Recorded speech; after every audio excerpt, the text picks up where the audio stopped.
नमस्कार, मी गणेश आचवल स्वामी कृपा क्रिएशन्स या यूट्यूब चॅनलमध्ये तुम्हा सर्वांचं मनपूर्वक स्वागत करतो.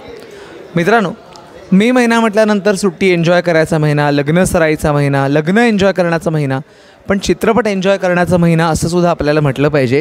कारण नवीन विषयावरचे चित्रपट येत आहेत आणि काही वेळेला असतं ना की चित्रपटाचं शीर्षक खूप कॅची असतं आणि त्याचं मंगलाष्टका रिटर्न्स म्हटल्यानंतर आपल्याला प्रश्न पडतो की काय आहे नेमकं, या चित्रपटाचं वैशिष्ट्य काय ते जाणून घेऊया. पण या चित्रपटातनं एक नवी फ्रेश जोडी आपल्या भेटीला येते, वृषभ शहा आणि शीतल अहिरराव. तुमच्या दोघांचंही स्वागत.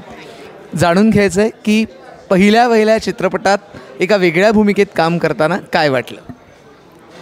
एक्साइटमेंट तर सगळ्यांना असते की आपण एक लीड करतो आहे, त्याच्यावरती चित्रपटाचं स्टोरी लाईनअप खूप सुंदर आहे. आपले को स्टार खूप मोठे नावाजलेले को स्टार्स आहेत. सो ऑब्वियसली कोणाला एक्साइटमेंट होईलच आणि पहिली वेळ असल्यामुळं, पण त्यात भीती पण असते कारण की त्यात आपल्याला एक चॅलेंजिंग रोल करायचा असतो आणि ह्यात तर खूपच चॅलेंजिंग रोल केला आम्ही. असं नाही की एकच कॅरेक्टर आम्ही पुश करत घेऊन गेलो शेवटपर्यंत. कॉलेजच का लग्नच आम्हाला प्रत्येक स्टेजला आम्हाला बदलायला लागलं. आमचे लुक्स सगळे आणि आमचे टॉक्स, आमचं नेचर. सो मजा तर खूप आली कारण की सगळं क्रू आम्ही एक फॅमिली सगळं राहिलो, उठलो बसलो एकत्र. सो असं कधी वाटलं नाही की मी शूट करतो वगैरे, आणि मनापासून आवड असल्यामुळे ॲक्टिंगची. सो आम्हाला हे कधी असं कष्ट असं वाटलं नाही, थकलो नाही आम्ही असं. सुलट प्रेमाची उलट गोष्ट म्हणजे नेमकं काय आहे. मंगल अष्टक होतं म्हणजे लग्न होतं. लग्न ही सुलट प्रेमाची गोष्ट आहे आणि घटस्फोट सोहळा ही उलट प्रेमाची गोष्ट आहे. तर लग्न घटस्फोट सोहळ्यापर्यंत कसं पोचतं आणि काय कारणं आहेत, म्हणजे ह्या सिनेमातच पोचतं, पण असं अदर पण आता आजकाल घटस्फोटाचे खूप प्रमाण वाढले आहेत. तर त्याचं नेमकं कारण काय, हे लव्ह मॅरेज झालेलं असताना पण का घटस्फोट होतो आहे. पण आम्ही या सिनेमात असं नाही दाखवलं की मोठा कोर्ट आहे, समोर जज बसले आणि कोर्टाची पायरी चढलो आणि मग घटस्फोट करतो आहे. आम्ही हे वेगळ्या पद्धतीने, म्हणजे थोडं कॉमेडी आणि थोडं वेगळ्या पद्धतीने हे प्रेक्षकांपर्यंत पोहोचवण्याचा प्रयत्न केला आहे की घटस्फोट होऊ नयेत यासाठी काय केलं पाहिजे, एकमेकांशी किती कम्युनिकेट राहिलं पाहिजे, एकमेकांशी किती संवाद साधला पाहिजे, एकमेकांना किती वेळ दिला पाहिजे आणि एकमेकांना किती समजून घेतलं पाहिजे, एकमेकांना किती स्पेस दिला पाहिजे. जसं मुलीला स्वतःला काहीतरी करायचं असतं आयुष्यामध्ये, ती पण आजकाल मुली सगळ्या शिकतात, स्वतःच्या पायावर उभ्या राहतात, त्यांना पण काहीतरी करावं असं वाटतं की मुलींना किती फ्रीडम दिला पाहिजे आणि नाही दिला तर त्यांना किती त्रास होतो.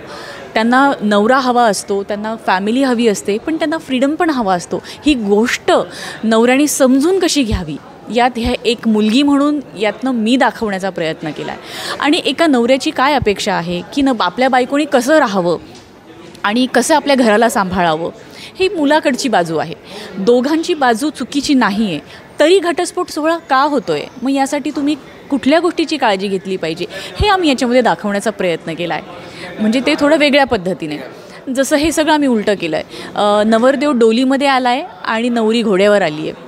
आम्ही आमच्या अंगठ्या देऊन टाकल्या, आम्ही आमच्या माळा देऊन टाकल्या, आम्ही उलटे फेरे घेतले, आम्ही मंगलाष्टका नाही गायल्या तर आम्ही दंगलाष्टका गायल्या त्याच्यामध्ये. त्या खूप इंटरेस्टिंग आहेत, त्या ऐकल्यानंतर तुम्हाला खूप मजा येईल ते ऐकायला. सो हे सगळं आम्ही प्रेक्षकांना रिअलाईज करून देणार आहोत की जेव्हा आपण लग्न करतो तेव्हा आपण किती खुश असतो आणि जेव्हा आपण घटस्फोट सोहळा करतो तेव्हा आपण कुठे चुकतो आहे आणि हे नाही झालं पाहिजे. घटस्फोट सोहळ्याचं प्रमाण आमच्या चित्रपटाद्वारे कमी झालं पाहिजे, हाच आमचा पण उद्देश आहे. आणि हे आमचे जे प्रोड्युसर आहेत यांचा पण हाच उद्देश आहे की हा लोकांपर्यंत अशा दृष्टीने पोहोचला पाहिजे. मुळात मला जाणून घ्यायला आवडेल की तुझी मातृभाषा मराठी नाही आहे, पण मराठीवरच्या प्रेमाने तू या चित्रपटात सामील झालेला आहेस, तर मराठीसाठी काय मेहनत घेतली. पहिले तर मराठीसाठी मेहनत घ्यायला लागली. मला शाळेत असायची, मला मराठी सब्जेक्ट होता, म्हणजे तर लिहिणं वाचणं 10वीपर्यंत होतंच मला. पण सगळ्यात मोठी गोष्ट कसं नाही, चित्रपटासमोर आणि ते आपलं मराठी भाषा बोलणं काही स्पष्टीकरण पाहिजे. आपण डबिंग पण केलं, काही केलं, ते स्पष्ट बाहेर निघायला पाहिजेत. आता रेग्युलर माझं बोलणं वगैरे गोष्ट वेगळी असती, पण जर पिक्चरसमोर मला डायलॉग मला हे करायचं, एक्सप्रेस करायचं माझ्या को स्टारला, तर त्यासाठी ते पॉलिशिंग जे पाहिजे होतं ते मला खूप करायला लागली मूवीसाठी. आता प्रेक्षकांनाही सांगा की 23 मेपासून आपण हा चित्रपटगृहात जाऊन बघावा. 23 मेला आमचा नवा कोरा सिनेमा मंगल अष्टका का रिटर्न्स होत आहेत आणि ह्या सिनेमाची काय गोष्ट आहे ही तुम्ही चित्रपटगृहात जाऊन नक्की बघा. तुम्हाला हा सिनेमा नक्की आवडेल. ह्या सिनेमाला आणि आम्हाला भरभरून प्रेम द्या आणि हा चित्रपट बघून आमचा हा सुंदर मेसेज जो आम्ही खूप मेहनतीने तुमच्यापर्यंत पोहोचवण्याचा प्रयत्न केला आहे तर आवर्जून ह्या सिनेमाला प्रेम द्या आणि चित्रपटगृहात जाऊन हा सिनेमा बघावा ही विनंती. आणि आपण सांगूया व्हिडिओला लाईक करा, शेअर करा, चॅनलला सबस्क्राईब करा. धन्यवाद.